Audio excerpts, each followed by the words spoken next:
все мы из провинции в основном, да, вся Москва из провинции. Это не искусство. Вот как бы фраза, которая встречается мне чаще всего, наверное.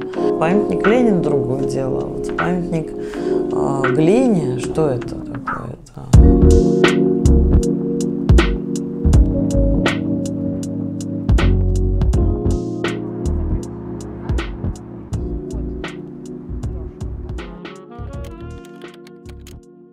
В том, что здесь родился Владимир Ильич Ленин. Я считаю, что это повлияло на все процессы, не только на культурные, но и на облик города, на его ментальность, на его топонимику. Имя Ленина, оно пронизывает все, скажем так, стороны, наверное, нашего города. И Ульяновск, такая девичья фамилия, скажем так, в кавычках, Владимира Ильича Ленина.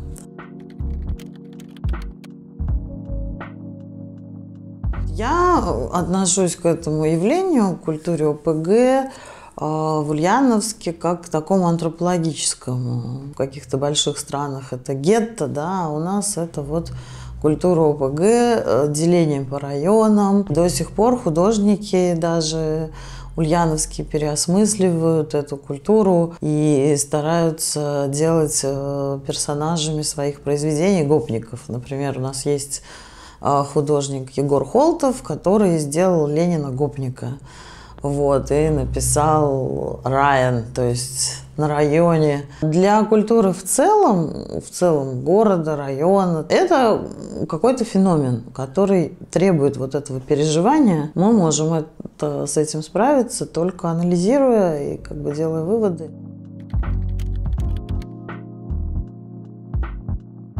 Тут говорить о комплексе провинции, я думаю, что в России немножко неуместно, поскольку все мы из провинции в основном, да, вся Москва из провинции. И все какие-то, в общем-то, известные какие-то деятели, художники, музыканты, театралы, они едут из провинции в столицу для того, чтобы получить там больше каких-то ресурсов, возможностей, площадок. Это не так и плохо жить в провинции. В каждом городе есть какая-то вот своя такая вот культурная парадигма, которая вписывается уже и составляет вот этот огромный пазл российской культуры.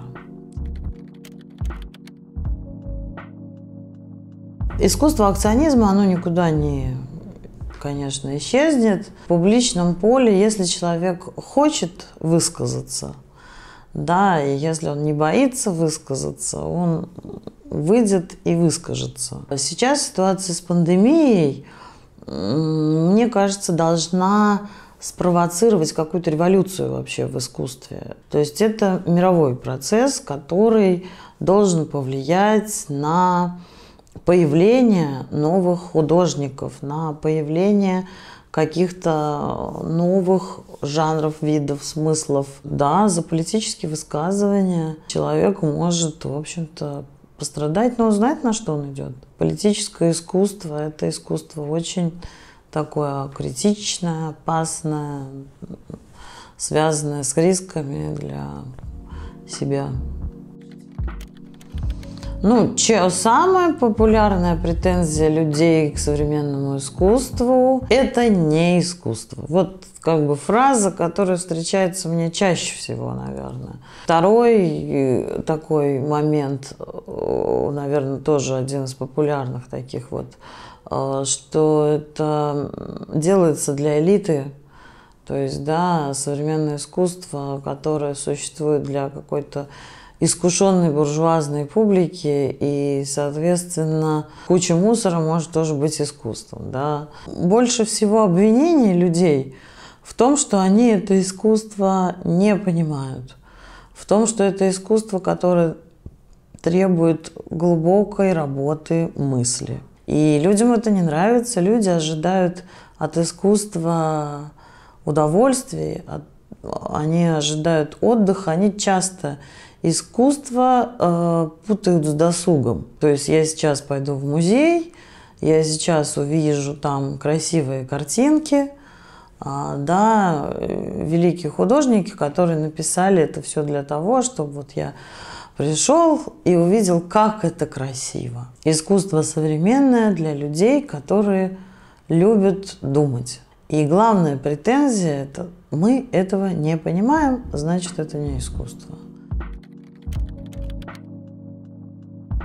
Скульптура на самом деле очень монументальная.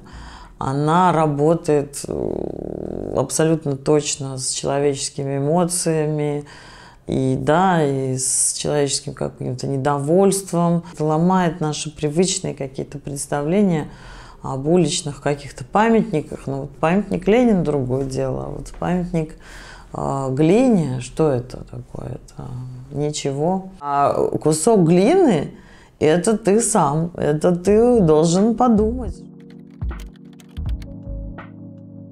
Культура не может быть политически неангажированной. Культура – это часть общемировых процессов. Политика – это тоже часть общемировых процессов. Культура может уйти своим эстетическим каким-то багажом в вечность, но здесь и сейчас все великие произведения написаны исключительно по мотивам политических и исторических событий. Ну, то есть это влияет на нас. На нас влияет среда и то, что, как мы живем. А художник, он вообще очень тонко чувствует, да, все грани процессов, которые происходят. Вот, например, сейчас пандемия. Я жду новой революции, которая, наверное, свершится в области культуры в том числе.